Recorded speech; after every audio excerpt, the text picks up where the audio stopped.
এই হচ্ছে আমাদের সম্পূর্ণ অফিসিয়াল সিলেবাস। আমরা উপরে দেখতে পাচ্ছি এখানে লেখা রয়েছে সেমিস্টার 5 অর্থাৎ পঞ্চম সেমিস্টার। এখানে আমাদের পঞ্চম সেমিস্টারের প্রথম পেপার অর্থাৎ মেজর 9, আমাদের প্রথম পেপার মেজর 9 হবে। তারপরে 10, 11, 12 এই চারটা পেপার আমাদের মেজরের পড়তে হচ্ছে।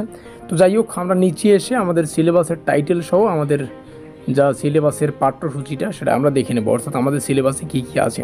আমাদের আলোচ্য বিষয় যেহেতু মেজর 9, তো মেজর 9-এর সিলেবাসের টাইটেল হচ্ছে 20 শতকের বাংলা উপন্যাস।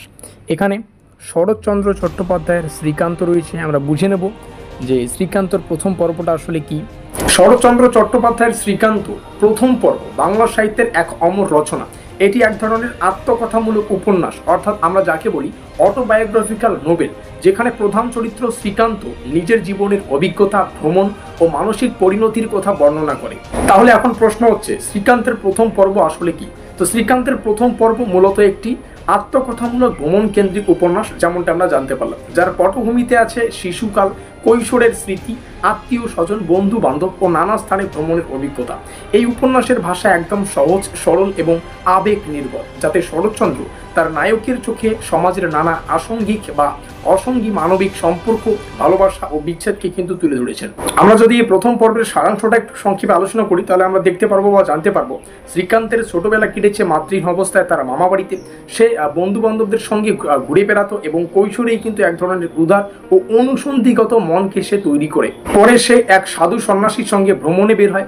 সেই সময় তার পরিচয় ঘটে রাজলক্ষ্মীর সঙ্গে, যিনি এক সময় তার গ্রামেরই কিন্তু মেয়ে ছিলেন। তো রাজলক্ষ্মীর জীবনের করুণ পরিণতি শ্রীকান্তকে কিন্তু আবেগ প্রবণ করে তোলে এবং জীবনের গভীরতা উপলব্ধি করতে শেখায়। আমি ফাইনালি জাস্ট এটুকু বলতে পারি, শ্রীকান্তের প্রথম পর্ব আসলে এক গভীর জীবনবোধ সম্পন্ন ভ্রমণ প্রবণ আত্মকথামূলক উপন্যাস, যেখানে এক কিশোর থেকে ধীরে ধীরে একজন সংবেদনশীল মানুষ গড়ে ওঠার বা মানুষ হয়ে ওঠার গল্প বলা হয়েছে, বা এটা কি উপন্যাস আকারে ব্যাখ্যা করা হয়েছে।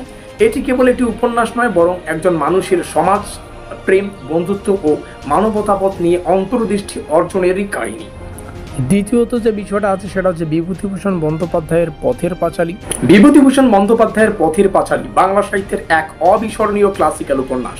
এটি শুধুমাত্র একটি সাহিত্যকর্ম নয়, বরং গ্রাম বাংলার জীবন, দারিদ্র্য, প্রকৃতি, শিশুদের বেড়ে ওঠা ও মানবিক সম্পর্কের এক আন্তরিক দলিল। তাহলে সংক্ষেপে একটু জেনে নেওয়া যাক, পথের পাঁচালী আসলে কি। পথের পাঁচালী একটি বিকাশমূলক উপন্যাস, যেখানে প্রধান চরিত্র অপু ও তার পরিবারকে ঘিরে এক কঠিন কিন্তু হৃদয় ছোঁয়া জীবন কাহিনী গড়ে ওঠে। এটি বিভূতিভূষণ বন্দ্যোপাধ্যায়ের প্রথম উপন্যাস, যা 1929 সালে প্রকাশিত হয় এবং পরবর্তীকালে সত্যজিৎ রায় চলচ্চিত্রে রূপান্তর করে বিশ্বজুড়ে পরিচিতি করে তোলে। উপন্যাসটির মূল বিষয়বস্তু সংক্ষেপে আলোচনা করতে গেলে আমরা অপু ও দুর্গার শৈশব সম্পর্কে উপন্যাসে জানতে পারবো। তো গ্রামের দারিদ্র্যপীড়িত এক পরিবারের সন্তান অপু ও তার দিদি হচ্ছে দুর্গা। দুজনের বেড়ে ওঠা, স্বপ্ন দেখা, প্রকৃতির মাঝে খেলাধুলা, কৌতূহল সবই অত্যন্ত সরল কিন্তু মর্মস্পর্শী উপস্থাপিত হয়েছে এই উপন্যাসটিতে। এবং এই পরিবারের একটা জীবন সংগ্রাম হচ্ছে, সেটা কি, অপুদের পরিবার অর্থনৈতিক কষ্টে ভুগছে। পিতা হরিহর ব্রাহ্মণ হলেও কিন্তু কর্মসংস্থানের অভাবে পরিবারের চরম অভাব আমরা এই উপন্যাসে দেখতে পারবো। মা সর্বজয়া একজন নারী, যিনি দারিদ্র্য, সন্তান লালন, সামাজিক অপমান সব এগিয়ে কিন্তু বা সব মিলিয়ে সব সামলে এগিয়ে চলেন। পরবর্তীতে দুর্গার মৃত্যু হবে এবং সেখান থেকে কিন্তু বাস্তবতার যে নিষ্ঠুরতা সেটা কিন্তু সেই ছোট্ট অপু বুঝতে পারবে। আমি ফাইনালি জাস্ট এটুকু বলতে পারি, পথের পাঁচালী শুধুমাত্র একটি দারিদ্র্য পীড়িত পরিবারের গল্প নয়, এটি একটি শিশুর চোখে দেখা বিশাল পৃথিবীর অনুভব। অপু, দুর্গা, সর্বজয়া, হরিহর প্রত্যেকেই কিন্তু আমাদের চেনা জীবন ও সমাজের প্রতীকছবি। বিভূতিভূষণ বন্দ্যোপাধ্যায় অসাধারণ ভাষা ও সূক্ষ্ম পর্যবেক্ষণ একে বাংলা সাহিত্যের অমর সৃষ্টি করে তুলেছে। তৃতীয়ত যে বিষয়টা রয়েছে সেটা হচ্ছে মানিক বন্দ্যোপাধ্যায়ের পদ্মা নদীর মাঝি। মানিক বন্দ্যোপাধ্যায়ের পদ্মা নদীর মাঝি একটি বাস্তবধর্মী ও মানবতাবাদী উপন্যাস, যা বাংলা সাহিত্যের মাইল ফলক হিসেবে বিবেচিত। এটি জীবন সংগ্রাম, দারিদ্রতা, সমাজ ব্যবস্থা ও সমাজ চেতনার গভীর বিশ্লেষণ তুলে ধরে।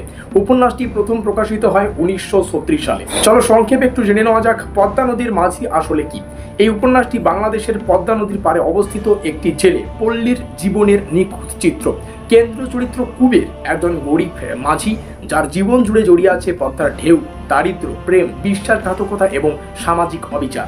এই উপন্যাসে পদ্মা নদী একটি নদী নয়, বরং একটি জীবন্ত চরিত্র, যার বুকে ভেসে চলা নৌকা, মাছ ধরা, বন্যা, নদী ভাঙন, এই যে স্পেশাল বিষয়গুলো সব কিছু মিলে এই উপন্যাস আর জীবন ও প্রকৃতির এক অপূর্ব সংলগ্নতা কিন্তু তৈরি করে। এই উপন্যাসটির মূল বিষয়বস্তু সংক্ষেপে আলোচনা করতে গেলে আমরা কুবের ও তার জীবন সংগ্রামের যে বিষয় সেটাকে আমরা জানতে পারবো। কুবের একজন দরিদ্র গরিব মাঝি, যেমনটা আমরা জানতে পারলাম। পদ্মা নদীতে মাছ ধরে কিন্তু তার দিন চলে বা দিন চালায় তিনি।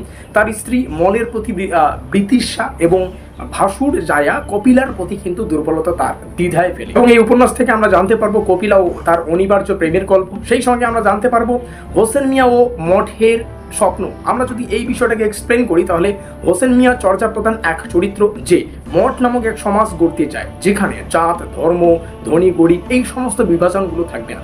সে কুবেরকে তার আদর্শ সমাজে নিয়ে যেতে চায়, কিন্তু বাস্তবতা সেখানে বাধা হয়ে দাঁড়ায়। আমি ফাইনালি জাস্ট এটুকু বলতে পারি, পদ্মা নদীর মাঝি কেবল একটি গরিব মাঝির জীবনের গল্প নয়, এটি পুরো সমাজের দর্পণ বা আয়না। নদী, মানুষ, প্রেম, সমাজ এবং সংগ্রাম সবকিছু মিলে একটি বিশদ মানবিক চিত্র রচনায় কিন্তু ফুটে উঠেছে বা রচনায় মানিক বন্দ্যোপাধ্যায় ফুটে তুলেছেন।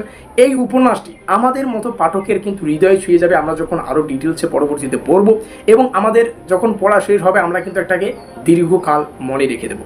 তো এই হচ্ছে আমাদের বিস্তারিত তথ্য আমাদের সামনে উপস্থাপন করলাম। ভিডিওটিকে ভালো লাগলে লাইক করে দিও, বন্ধুদের কাছে শেয়ার করে দিও, আর অবশ্যই শেয়ারটা মোস্ট ইম্পর্টেন্ট। ডেসক্রিপশন বক্সে তোমরা আমাদের হোয়াটসঅ্যাপ গ্রুপের লিঙ্ক পেয়ে যাবে, সেখানে অবশ্যই যুক্ত থাকবেন। সেমিস্টার শুরু থেকে পরীক্ষা পর্যন্ত প্রত্যেকটা আপডেট তোমরা সর্বপ্রথম আমাদের হোয়াটসঅ্যাপ গ্রুপে পেয়ে যাবে। মিলতে হবে পরের কোনো সাজেশনমূলক ক্লাস।